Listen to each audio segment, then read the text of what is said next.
முன்னொரு காலத்தில் ஒரு ராஜா ஒருத்தர் இருந்தான். அவனுக்கு வேட்டையாடுறதுன்னா உயிர். பல உயிர்களை வேட்டையாடி இருக்கான்.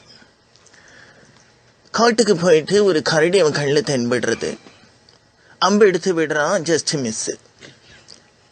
கரடி உடனே அவனுக்கு ஒழுங்கு காட்டிட்டு அவன் முன்னால வந்து அவுத்து போட்டு நின்று, உனக்கு சுடவே தெரியல, நீ ஊம்பு அப்படிங்கிறது.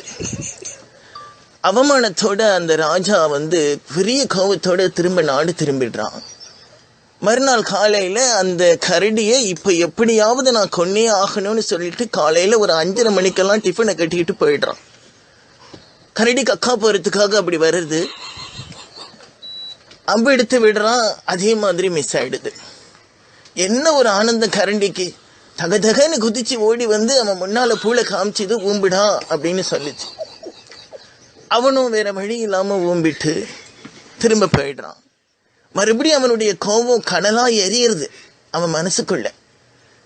மறுநாளும் வரான், அதே மாதிரி அம்பை விடுறான், அதே மாதிரி மிஸ் ஆகுது. கரடி வருது, ஊம்பிடான்னு சொல்லுது, ஊம்பிடுறான்.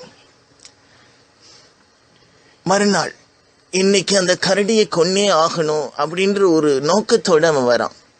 அதே மாதிரி ஏமிங் பண்றான், அம்பு போறது, ஜஸ்ட் மிஸ், ஒரு நூல்ல மிஸ் ஆயிடுறது. கரடி வந்து நின்னுட்டு ஒரு வார்த்தை கேட்கறது அந்த ராஜாவை பார்த்து, நீ என்ன சுட வரியா இல்லை என் பூளை ஊம்ப வரியாடா?